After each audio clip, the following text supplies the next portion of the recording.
গো মহাপ্রভু কল্পতরু দয়াল আমি শুনি তুই এ সংসারে আমি হইয়াছি অচল ভরা দয়াল গো আমায় করো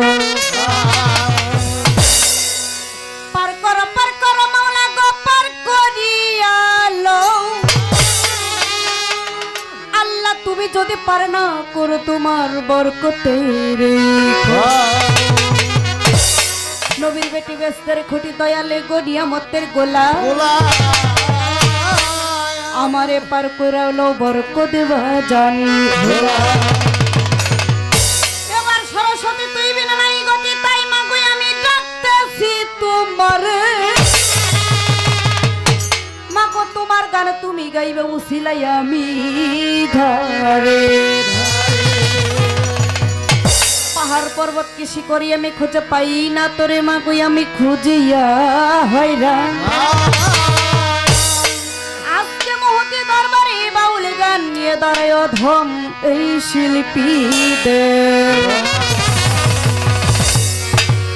আসসালাতু আসসালামু আলাইকা ইয়া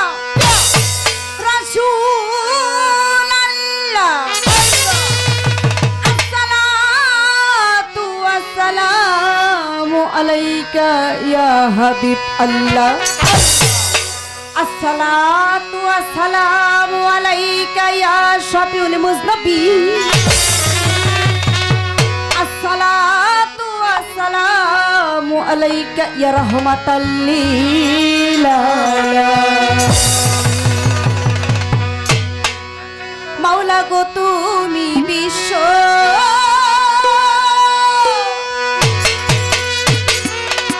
এই জগৎপতি তুমি বিশ্ব এই জগৎপতি অকুলেরি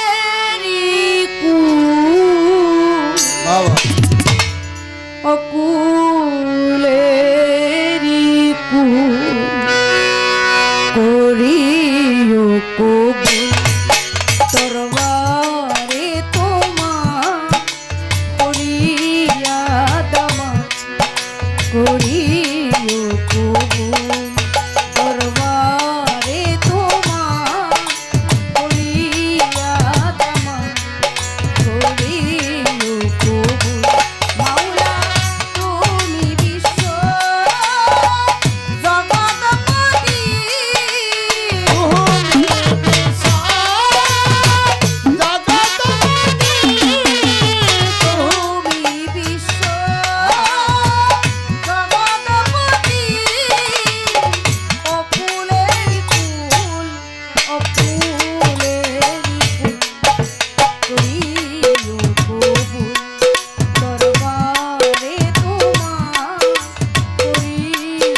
শেষে একটি করে গান থাকে শিল্পীদের স্বাধীনতা ভাবে।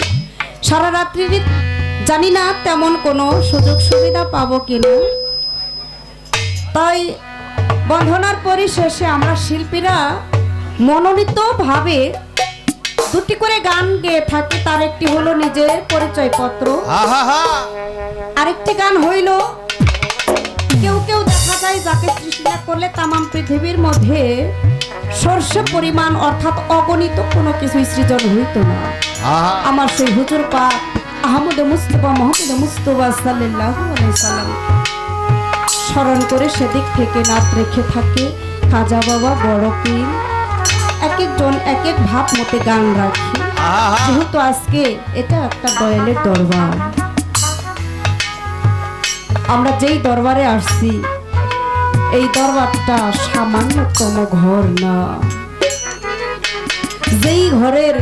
যেই দরবারের নাম শুনলে মানুষের অন্তরটা কেঁপে ওঠে, এই ঘরটা সামান্য নয়।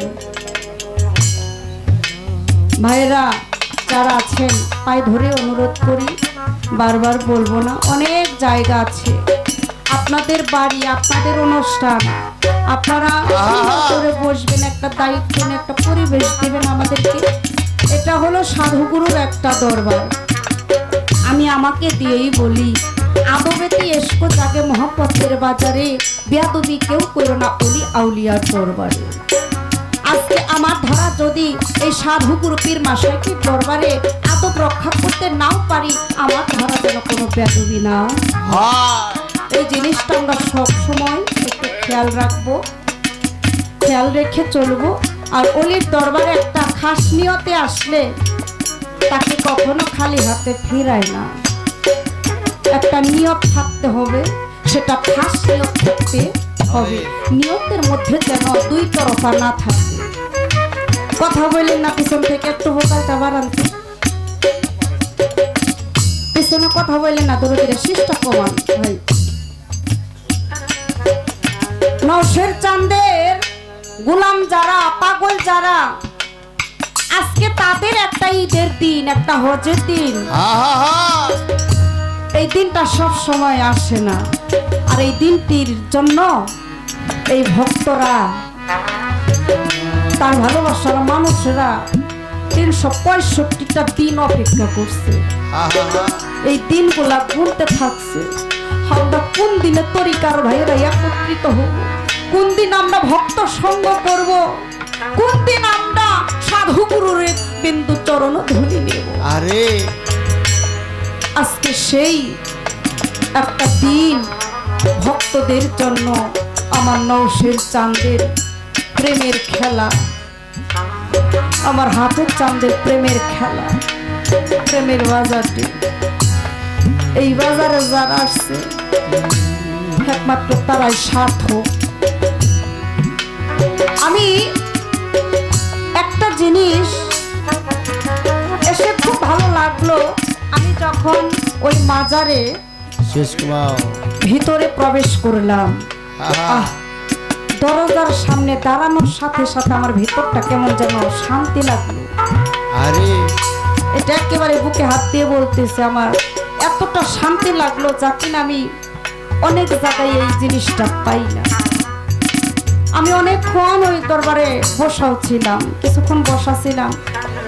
আমার ওখান থেকে পানোলা ভাই, আপনি একটু এক জায়গায় বসেন, হ্যাঁ, আপনার পেটেও আমরা আঘাত করব না।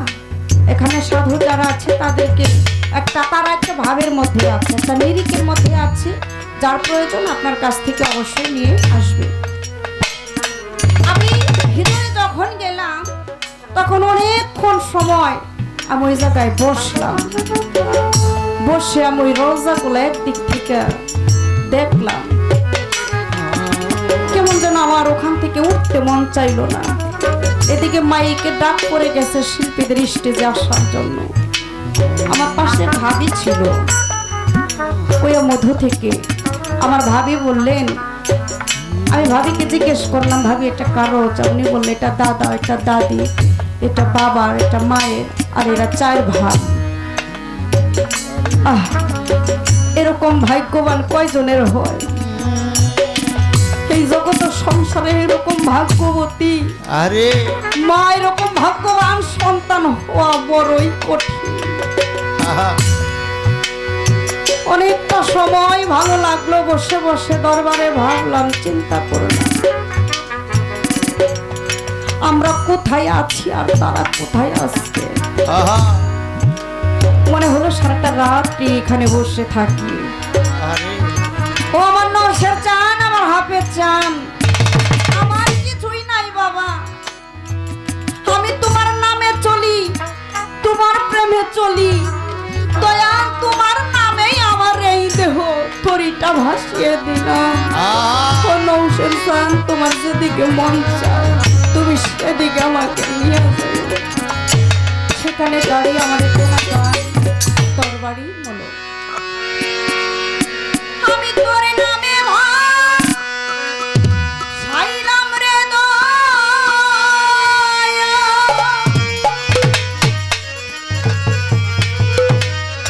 নৌশের জান রে আমার এই ভাই। আরে গত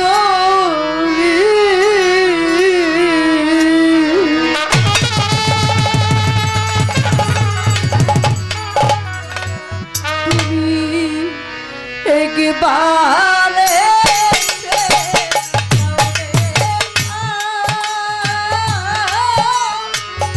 ওরে আমার মুর্শিদ খান্দার প্রাণ একবারে দাও রে ওরে আমার নৌশের খান্দার।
আরে সাজাইয়া হৃদয় সিংহাসন বাবা